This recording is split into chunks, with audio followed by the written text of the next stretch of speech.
I have this memory. It's the eve of my 8th birthday. Dad is still in D.C., tending to urgent matters in the Senate. That night, as a surprise, Mom told me, Bo, and Hunter to get in the car. I remember pulling up to the Wilmington Amtrak station, riding up the escalator to the platform. The train stops, doors open, and Dad steps out. As soon as I saw him, I run down that platform and jump into his arms. Like magic, Mom brought out a cake, they sang happy birthday, and I blew out the candles. Dad hugged me, and he said that he had to get back to work. He crossed to the southbound train, and off he went to D.C. That was a snapshot of one moment, of one day, on this extraordinary journey of being Joe Biden's daughter.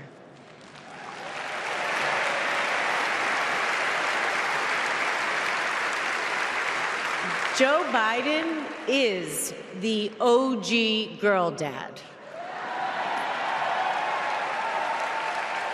He told me I could be anything and I could do anything.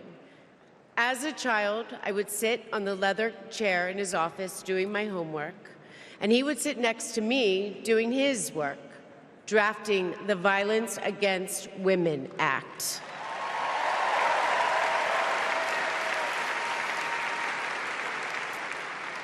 And he wasn't just a girl dad. I could see that he valued and trusted women. How he listened to his mother, how he believed in his sister, and most of all, how he respected my mother's career. Dad was always there, doing everything he could to be a true partner to her. Dad, you always tell us, but we don't tell you enough, that you are the love of our lives and the life of our love.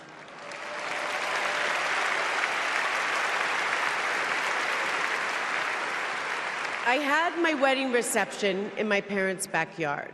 At the time, my dad was vice president. But he was also that dad who literally set up the entire reception.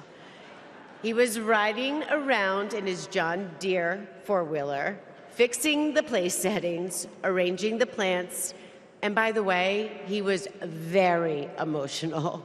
I thought that I would be a mess, but he was the one crying, and I was the one who had to comfort him. Before he walked me down the aisle, he turned to me and said that he would always be my best friend. All these years later, Dad, you are still my best friend. His example in service inspired my career. I'm a social worker in Philadelphia.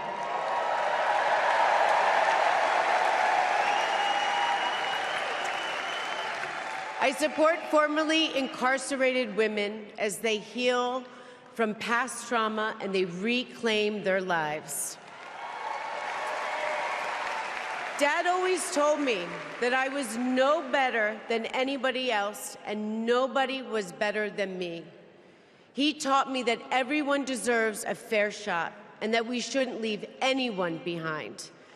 That's what you learn from a fighter who has been underestimated his entire life. When I look at Dad, I see grace, strength, and humility. I see one of the most consequential leaders ever in history.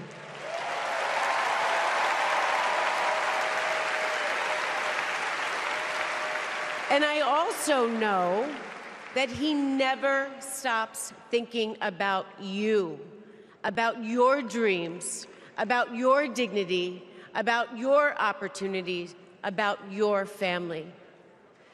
Dad knows that family is everything. When Hunter and I lost our brother Bo to cancer in 2015, the grief and the pain felt like it might never end. Dad had the capacity to step out of his own pain and absorb ours. And I know that Bo is here with us tonight, as he is always with us.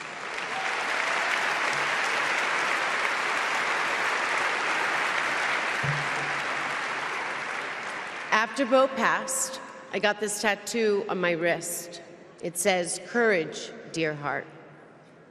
A reminder to myself to keep going, to get back up, like my dad has always done.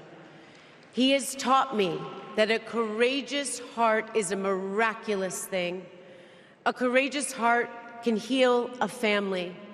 A courageous heart can heal a nation, and maybe even the world. And now, this election requires the courageous hearts of all of us. In 2020, my dad selected Kamala Harris to beat Donald Trump. And he knows in 2024, she will beat Donald Trump again.